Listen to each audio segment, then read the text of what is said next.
What's up, guys? Welcome into the week 2. I guess it feels weird saying week 2 because it's week 11. But the college football playoff rankings and live reaction. I'm Chris Marler, joined by my good friend Connor O'Gara. Connor, first and foremost, how you doing?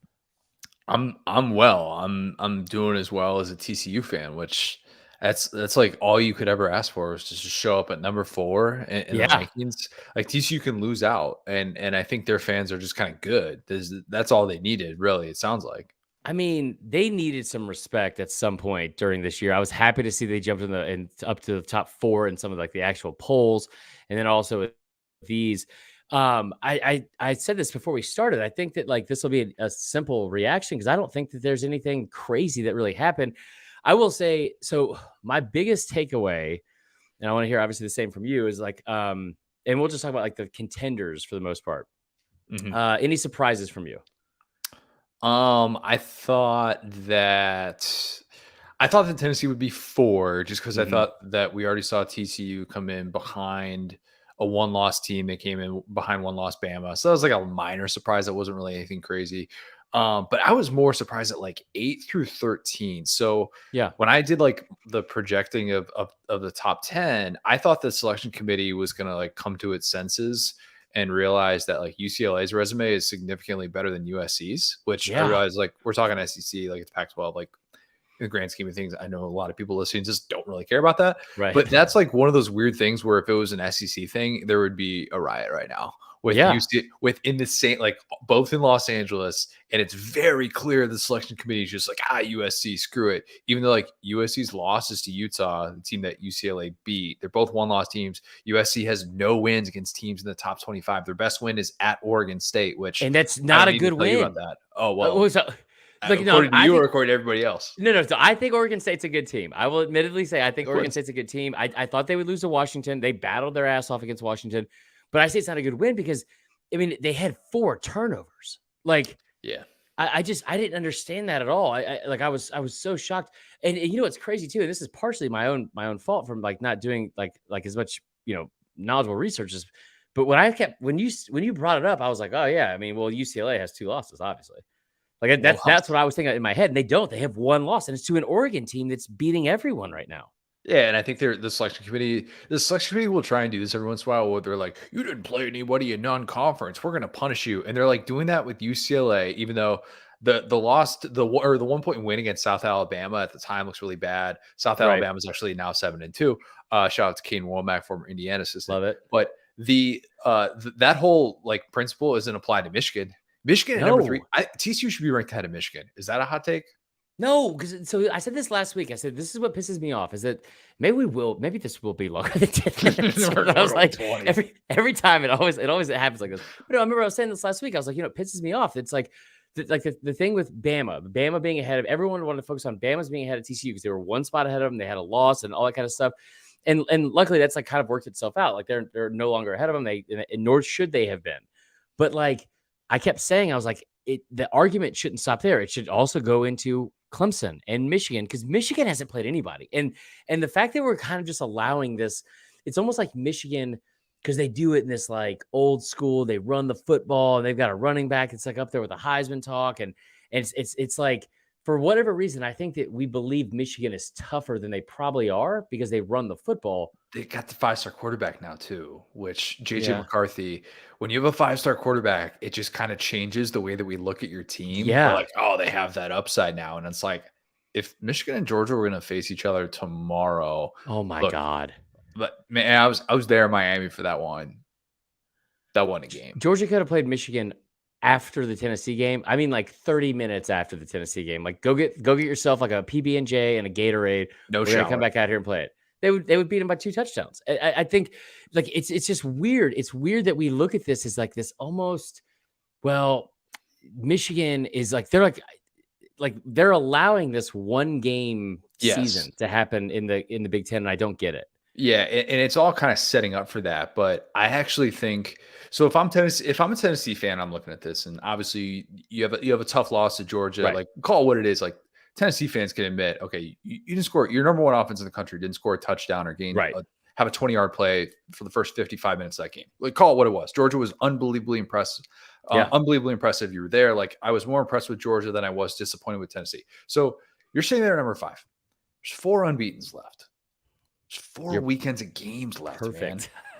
Tennessee is going to have such a great position going into last weekend. Now, we can have these conversations about, like, oh, what if LSU beats Georgia? And then, would they possibly put 3 SEC teams in there? What's it going to look like if it's 11-2 Right. LSU compared to this Tennessee team, this Georgia team, like all these different things. But if you're a team that is not going to be playing in a conference championship, considering what Tennessee has left, the quality wins that they have already racked up, there's a reason why Tennessee is in such a better position than Clemson, who can still win its conference.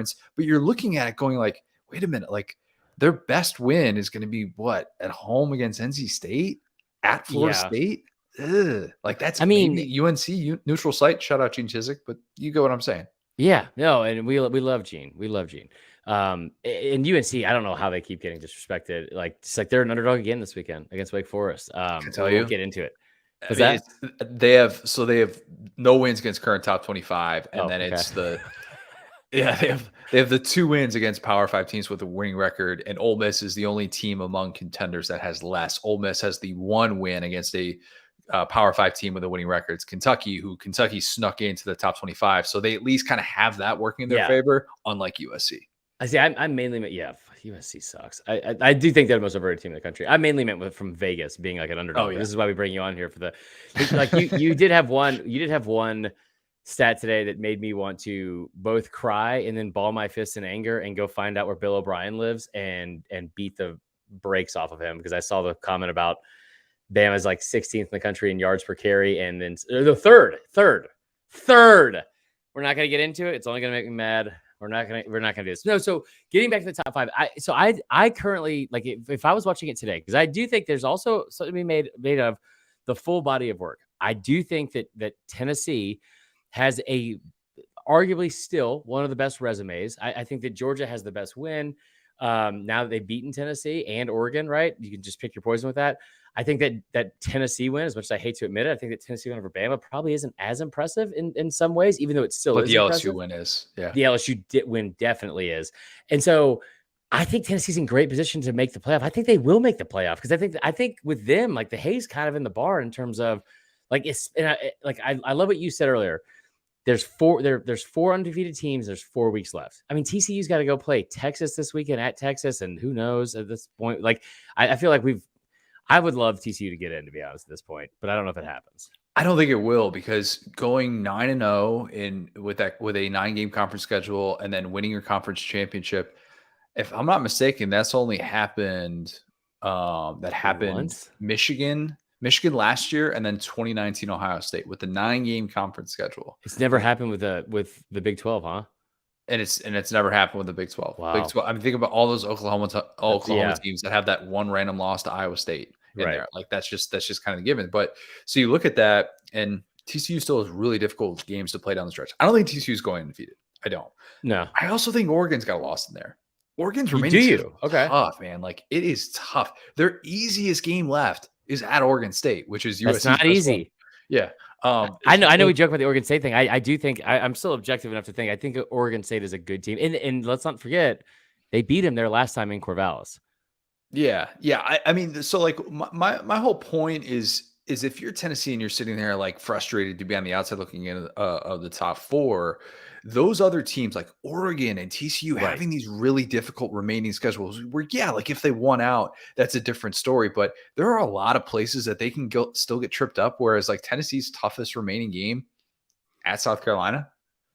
I mean, South Carolina, Mizzou, Vandy, that's what they got left. So, and they don't have to go to a conference championship and worry about that. So, again, my takeaway continues to be that Tennessee could be in a much, much worse place as a team that no longer has control of its destiny in the division, destiny, fate, whatever you want to call it. Right. And the other thing too is with Tennessee, and just I know that, like, I've argued with their fans, like, online over, for like the last, like, week or so, but at the same time, Tennessee's one of the best teams in the country, in my opinion. Like, they still have a really, really good offense. It's funny as a fan, the fact they were number 1 for a couple of days and now it's gone. But at the same time, it's like everything is still in front of you. And, like, listen, it's hard to beat a team twice. There's a lot of things that could happen. I do think Georgia's the most dominant program in the country and team. And I don't think anyone is coaching better than Kirby Smart right now. And I don't think that's like very crazy Not to say. debatable. Yeah, right. It's not. It's like, and that includes Saban. Bama fans don't want to hear this, but like, I don't like. He's not a better coach than Kirby Smart is right now. I fully believe that. So, that's pretty much about it. We'll join in next time. Tell everyone what you got coming up this week for the podcast and everything, and then anything else you want to promote. Yeah, we got a lot. Our mutual friend, certain Tom Hart, going to be joining. Nice. So looking forward to talking to Tom tomorrow. That's going to be great. And then Jaden Hazelwood also coming on the pod. Nice. Really interesting perspective of like kind of what he went through at Oklahoma, and pretty honest guy. I mean, from Atlanta too, from your neck of the woods. Yeah. Asked him to pick between the varsity Chick-fil-A and Waffle House, and you'll never guess what he picked.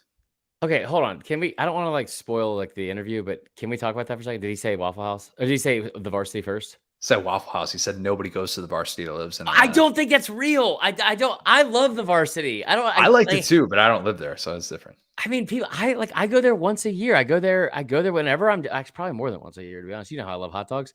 I just anyway. That's just. There's so many disheartening things that you've brought to this today with the yards per carry thing, and then also that. But no, man, I appreciate it. I hope everything's going well. Obviously, with the pod. And tell your co-host. I already sent him a text after the game, but tell him I said congratulations on the big win against LSU. That was awesome. That was awesome, man. That game was legit. So we do this every week. We'll do it again next Tuesday night around 8:45 or 9. And until then, he is Connor O'Gara. I'm Chris Marler, and we'll talk to y'all then. Happy Arbor Day. So stupid. All right, dude. I'll talk to you later.